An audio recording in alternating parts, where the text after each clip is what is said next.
episode of 305 Vox Populi here in the town of Miami Lakes. I'm Mayor Manny Cid. Look who's back.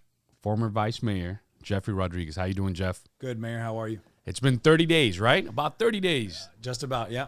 Wow, it's amazing how time flies. So, first question, breaking the ice. How does it feel? How does it feel that day, 4 years in a row, serving your community, serving your residents, waking up every day knowing that people are watching you, there's a certain expectation, to waking up November 9th and saying, okay, I'm no longer an elected official. You had an honorable 4 years, but how was that? Is there a difference? Not really. It's just, there's a little bit of a liberating feeling, right? Less responsibility. I can go back to just focusing on my day job and my family and putting a lot of myself more into that. So that's really been the only difference. I've had some people reach out to me after, and then I'll hit them with a joking text, sorry, I'm just a civilian now. And then I'll give them one of the other council members' numbers, and they'll reach out to them. But, other than that, it really hasn't been much difference. What was it? What did you call it? My watch has ended? My watch has ended. Yeah, that was my Game of Thrones. My Game of Thrones reference. I did a reface of my face over Jon Snow. That's awesome. So 4 years. Let's reminisce back at 4 years, because the reality is none of us as colleagues, right? There's a sunshine law for folks that understand. In Florida, you can't, in local government only, you can't speak. Right, that's always funny, right? Yeah, it's only local government. Those rules only apply to us. In Congress, you can sit down with any congressional member. In Tallahassee, you can sit down, but in local government, right, you can't speak to your colleagues about anything that is on an agenda or anything that might be on an agenda. Might be voted on. Anything that could possibly be voted on. For the record, that only empowers rogue bureaucrats and lobbyists and stuff like that. So when there's a good part of it, and there's that part that it empowers people that are unelected. But so we never get to have these types of conversations outside of a sunshine meeting. So those 4 years, reminiscing back, what are some of your top moments as an elected official that you look back and you'll take with you forever? And I think in general, there was a lot of good things that we did as a council. The 4 years that we had were not easy. Obviously, we were hit with a really unprecedented pandemic for our era, and that was something that we had to navigate through. We were hit with budgetary crisis that we had to navigate through, and I think we did a very good job, over the last 4 years, and the residents, really didn't feel that effect, and it was because of the leadership of the council and the staff to make sure that we were able to get through those tough times without too much hardship. So you played baseball. You won a state championship in baseball. Hialeah High, Thoroughbreds. Shout out. T-Breds, yep. Played college. So you understand the importance of leaving it all on the field. Is there anything after your 4 years that you say, you know what, maybe I could have done that. I wish we would have done that. Or what are your thoughts to that? Look, I it's no secret that I came in here with one item and one singular focus, and that was to renovate Optimus Park. And for me, that is going to be my biggest regret. The fact that it didn't pass. We got a lot of support for it. Over 40% of the residents were willing to pay almost $20 million to renovate that park, and it didn't happen. One of my regrets is we probably didn't do a good enough job getting the proper information out there, because you'd be surprised. Anyone who went out to early voting, I was there every single day. I was there on election day at Barbara Goldman every single day. Barbara Goldman was a precinct that we lost in early voting, and we won the day on election day. Not by much, but we won the day. And that just tells me that I was able to give people the information that they probably didn't even know. People would come up to me during early voting and say all kinds of information that they had heard through the grapevine. Most of it was inaccurate, right? There was a lot of elderly people, some of whom would not have even had to pay for this because of Councilman Fernandez's initiative on the credit. And they were, that age group demographic was clearly one of the ones that was against the renovation because they didn't see that there was a benefit to their use of the park. But so yeah, if you talk about regrets, that is my one regret, is not getting the information, not getting enough information out to the residents of Miami Lakes for them to have made a more informed decision. Man, but look, while you might say it's a regret, I can tell you it's changed people's thought process, right? You had the entire town talking about how bad the park was, and it wasn't even a conversation as to I don't like. You're always gonna have your 10% that don't like nothing, no matter what, right? That's on every issue. There were people that like that 10%. Parks don't mean this, don't mean whatever. But the vast majority of our community, everybody. Well, even I'll tell you, when I was out there, I was having conversations with people who were campaigning against the park, and their discussion with me was not the park doesn't need to be redone. It was the amount, right? They were hesitant on the amount. And I had a conversation with an individual, and they said, well, I'd be okay with 10. And then I started breaking it down. What are we really talking about? And as far as what that cost is per person, right? And so I start discussing with this individual. I give them their amount based on the calculator that the town put together. Their amount was roughly, I think it was between $80 and $95 a year was their annual amount. And that was at the 19.5. So then I tell them, okay, so you're okay with 10. They said, yeah, I'm okay with 10. Okay. All right. If you're okay with 10, then what you're here arguing with me over is essentially $40 a year. Because if the 19.5 is going to be between 80 and 90 for you, 10 million bucks is going to be 40 to 50, 40, 45, something like that. So and when you put it to people like that, there was a lot of people who I had very similar conversations with them. And once I showed them what we're talking about, because when you hear 20 million, you're like, oh, there's no way. I'm not going to pay 20 million. Of course you're not. Most of that money is going to come from large commercial properties, apartment buildings, the Graham companies. And the taxpayer, individual resident taxpayer, was paying somewhere between, I think came down to, I did the math a couple times, it was like 30 cents for every $100 assessed value or something. It was $30 for every 1,000. That's what it was. $30 for every 1,000 taxable value. But, I'm sorry, every 100,000. 100,000. Every 100,000. But what was interesting is, and there's a shift in the conversation, right? Because of that effort. Even the people that were initially against anything, who said, no, leave the park the way it is. Right. It doesn't matter. Even those folks now are like, oh my God, the majority of our community wants to see something happen. No, I'm in favor of it. $5 million, $10 million. So while it's a loss, I think it was a victory in terms of changing the narrative when it comes to fixing up the park. The challenge is now finding. Yeah, and so we had a somber moment at Optimus with the Optimus members after the election, and I basically told them, guys, look, this is one step back to take 2 steps forward, right? This is something that, yes, it didn't pass, but the conversation has started and has shifted, and now I had heard after that day, I've heard from multiple council members, even ones that were against it, who are saying, no, we're going to try and get this done some way.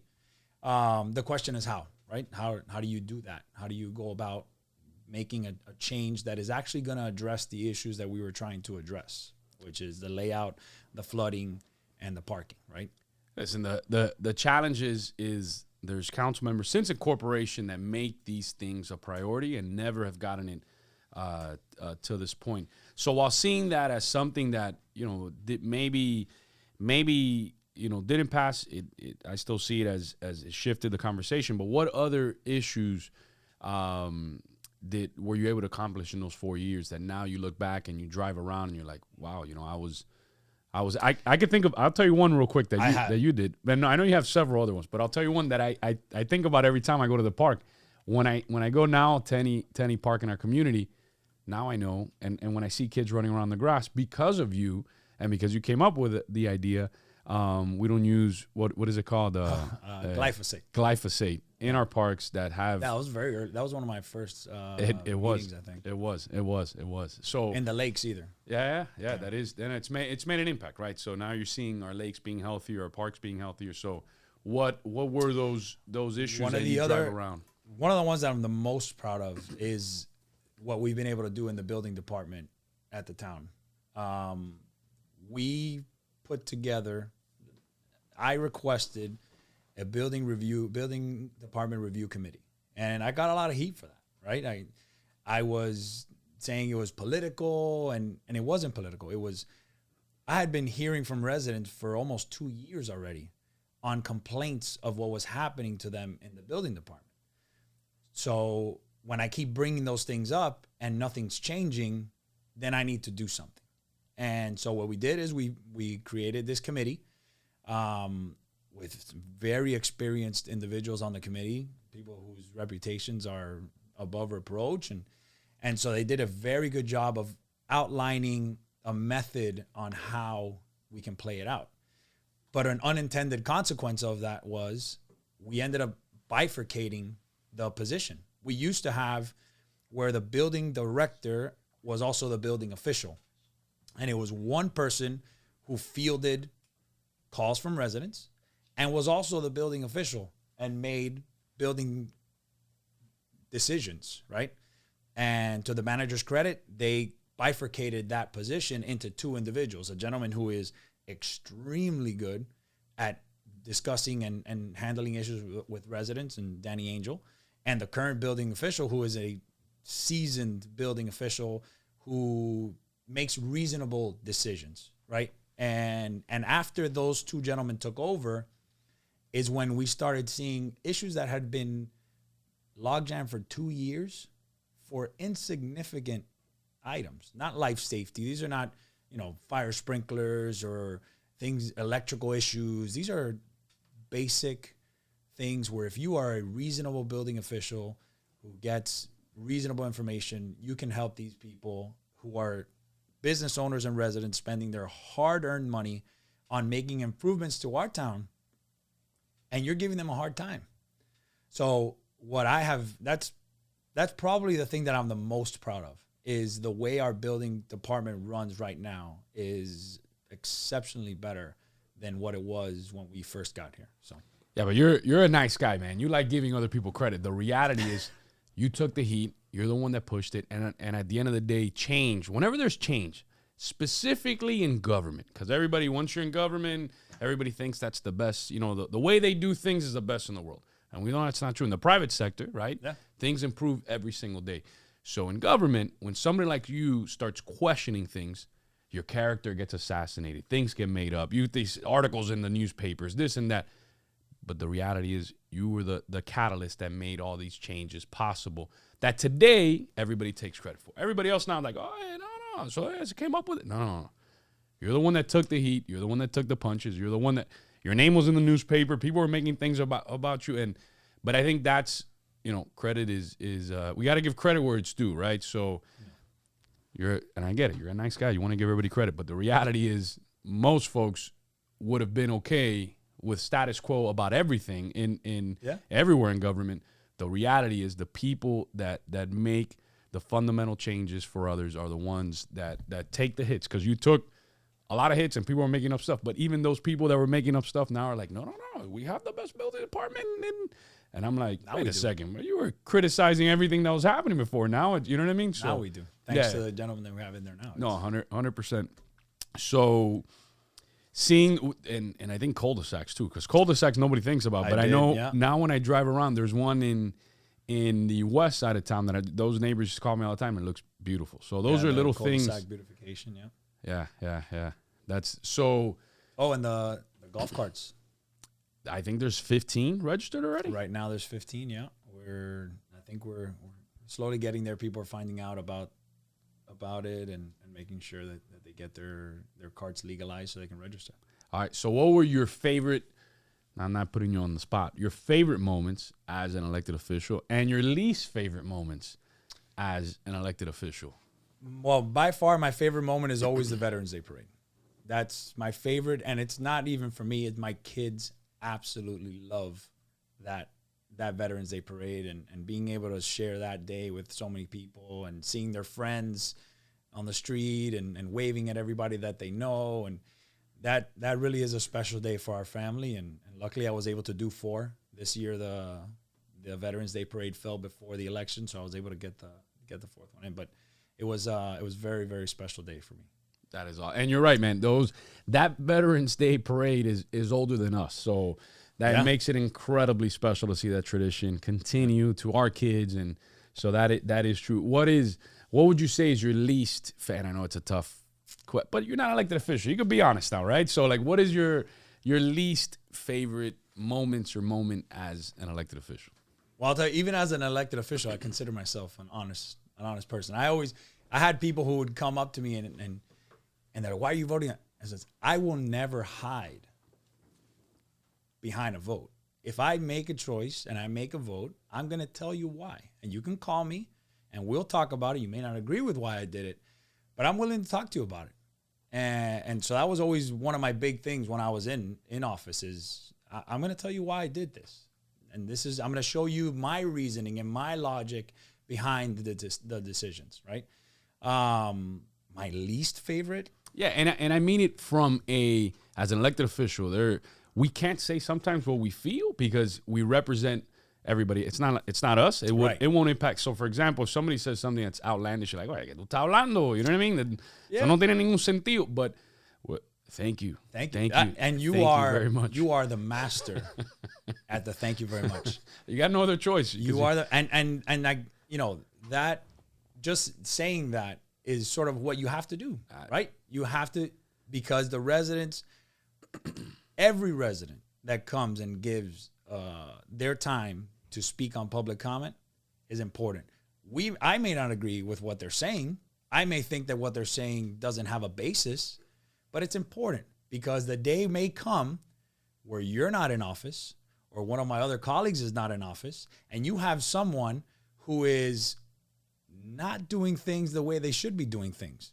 And the ones who keep those people in check are the residents who come out and give the public comment. Very true. Right? So that I always it was a give and take, right? You have to let them come out because they may not apply to you because you think you're doing the right thing. They probably think that you're doing the wrong thing.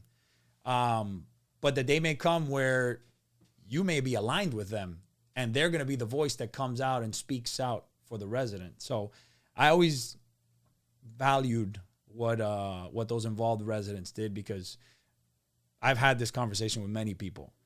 The reality is, it's a guesstimate, but I'd probably say 70% of the residents in the town really don't follow the day-to-day operations of the town, right? They go to work, they come back, they take their kids to whatever extracurricular activities they have, and they don't really take the time to follow, what's going on in Miami Lakes? What are my elected officials doing for me or not doing for me this month?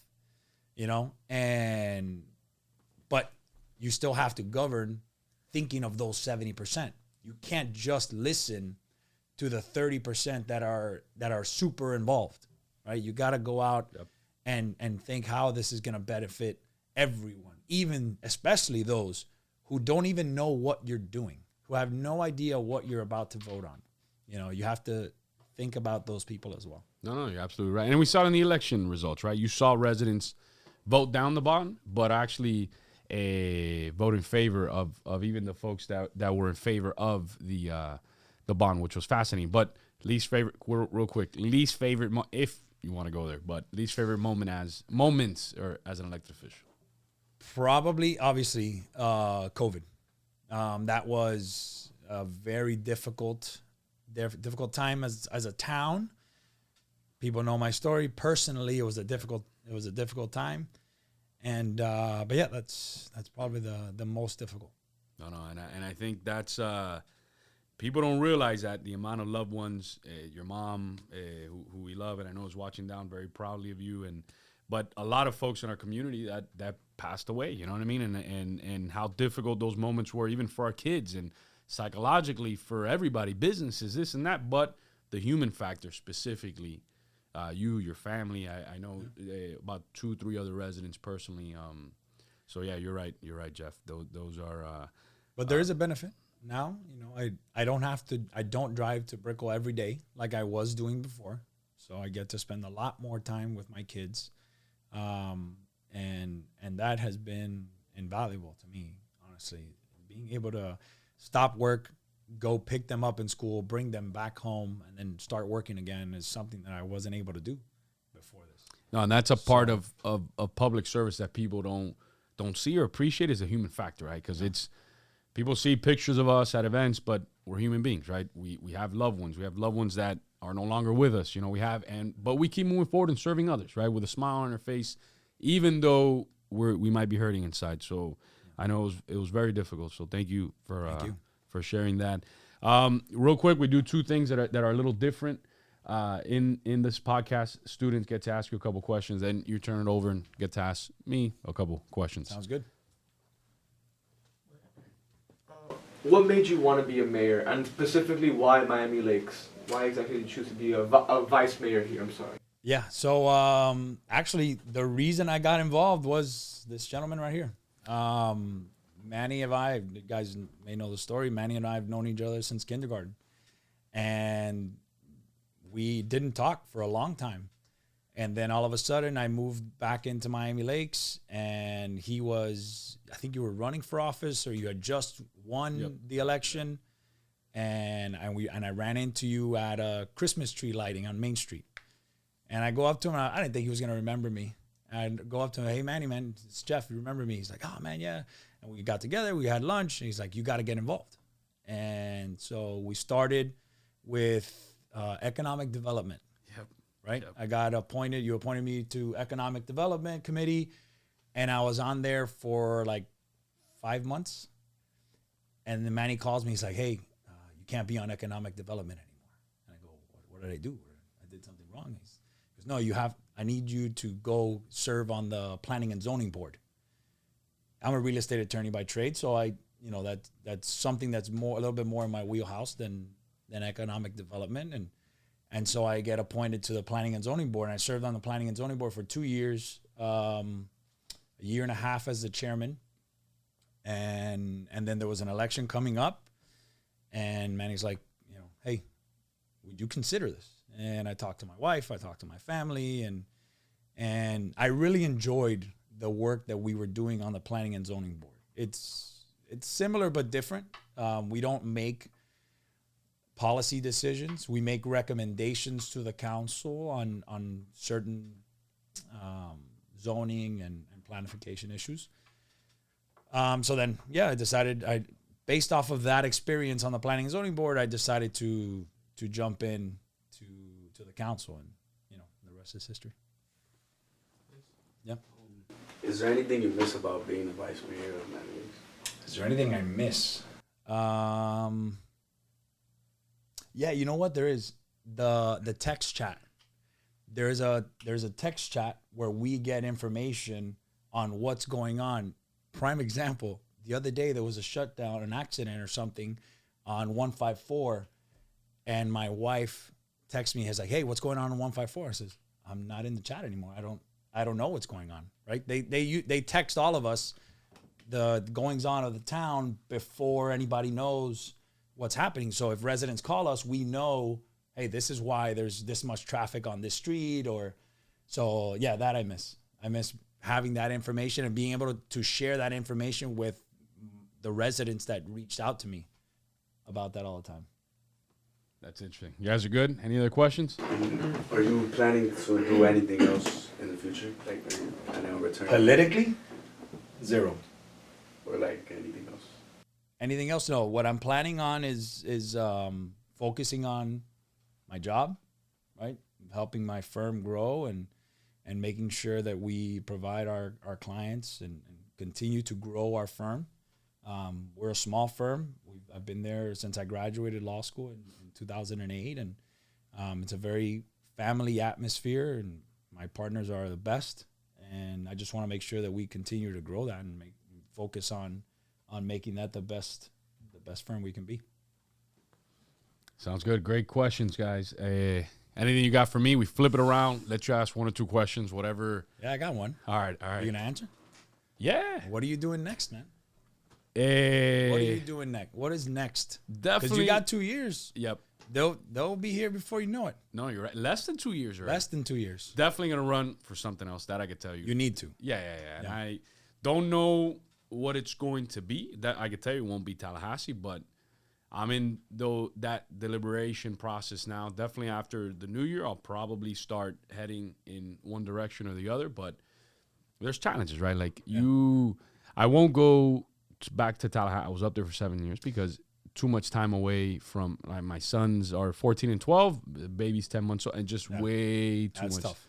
Yeah, and those are very formative years, right? Where I mean, It's exactly why I stepped down. All right. My daughter's 10, and this next 4 years in her life could be, very, very important. And she's, so I wanted to make sure I was there. 100%. But I'll 100% going to be running for something else, swinging as hard as I can. Look, and we'll leave it all on the field, like we talked about, and like how we did here in Miami Lakes. What it is exactly, that's to be determined and announced. But I'm definitely in that thought process of thinking what avenue it's going to get. You know what I mean? And I'm a big believer, like you are. If you feel, it's like, because we're athletes, right? A lot of people in politics feel that, you need to make deals with everybody. You need to, listen, if you are a harder worker, if you're more talented, if you run the bases better, if you make better free throws, then you should be on the field. You're going to win out. Yeah, you should be on the field, and you're going to, so I think that's, the thought, but 100%. But that I could tell you 100, and I haven't told that to anybody else, but 100%. I'm definitely. You heard it here first. Breaking news. Breaking news. 100%. We'll do something. Anything else you got heading this way? No, man. I'm just. Thank you for having me, and I really appreciate it. And if there's any other welcome I can do. Welcome to the podcast, and some final words of inspiration to the youth, or anything else you want to add in there before you give some final words. But definitely some final words of inspiration to the youth as to following your path, because I think your path is very unique. Most people that run for office either are born into a wealthy or powerful family that tells them to do this, or some other folks, worked for somebody in like I had worked for somebody in politics, but you were that perfect example that never aspired to be in public office, which I think can open doors. Hearing that story opens doors for the youth, because you're that person, and you just said no, which I love, because you want that type of person. I'm never closing the door on that possibility of him making it come, but you always want to have those people that don't want it, because that means that they're doing it, I think, that in a very pure fashion. You never want, but I think words of inspiration to that effect, how do you inspire that next Jeffrey Rodriguez? Well, to that point, being in politics was something that I never, ever thought was going to be in the cards for me. Anyone who knows me knows I'm a quiet guy. I'm a behind the scenes guy. I don't talk unless I have something really important to say. And it was just something that I never even considered or thought of. I was an attorney. I am an attorney. I was concentrating. I was happy with my job, my career, my family. Everything was great and still is great. But there was a call for service, right? And there was openings that were potentially going to go to people who maybe didn't have the best interests of the town in mind. And so if you don't want that to happen, you need to get involved. You need to step up, and you need to be the one that takes the reins and make sure that everything keeps running the way that we all want it to be, right? That we all aspire and what we love about Miami Lakes. So it was really my love of the town is what got me involved. What I would tell young people, I actually saw an interview with Derek Jeter. I'm not sure if it was an old interview and he was talking about what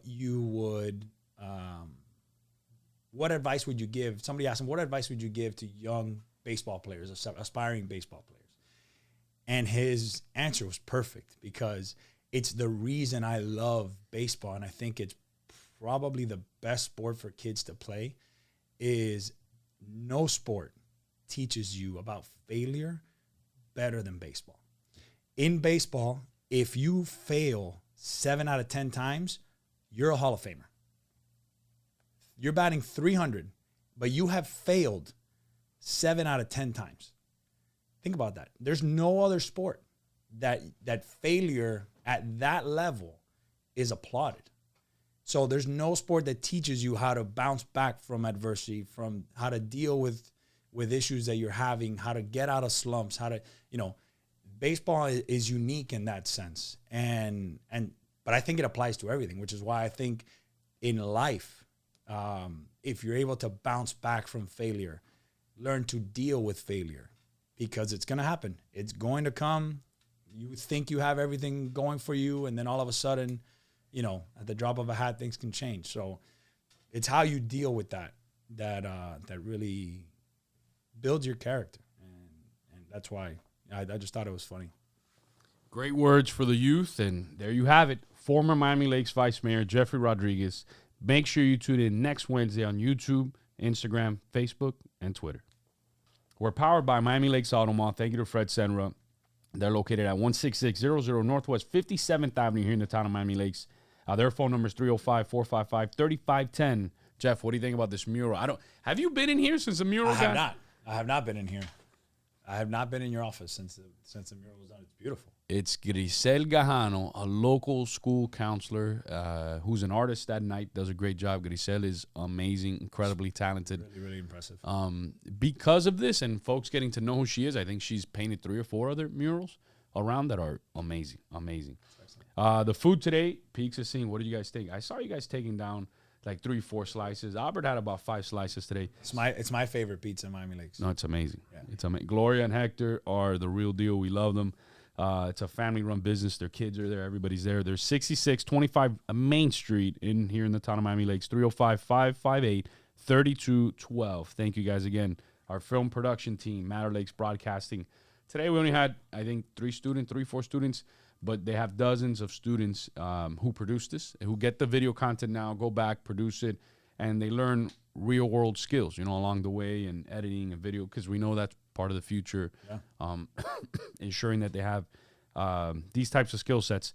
And our roadcaster was donated by Enrique Santos. Enrique and Harold were here a while back, and he went out and donated a roadcaster that actually gets used at sports games too. If you go on their Matter Lakes Broadcasting, it's really cool. They broadcast all the sports games from the school, ESPN style, with like tickers on the bottom in live. Yeah, so they're the envy of Northwest Dade. And also check out the merch, man. We're gonna get one for Jeff and for everybody else. Underground Miami. Shout out to Vic. They just moved into Main Street. Vic's a great friend. He saw one of the episodes. He put together a cool logo. I think Albert's gonna be calling him very soon on this. And so we'll get you one of these for sure. Yeah, I think every guest on the podcast should have one. That is true. We're gonna make that. Okay, and the students. We'll make that happen. The guests and the students. Thank you, Vic. Make sure you tune in next week, guys. Take care.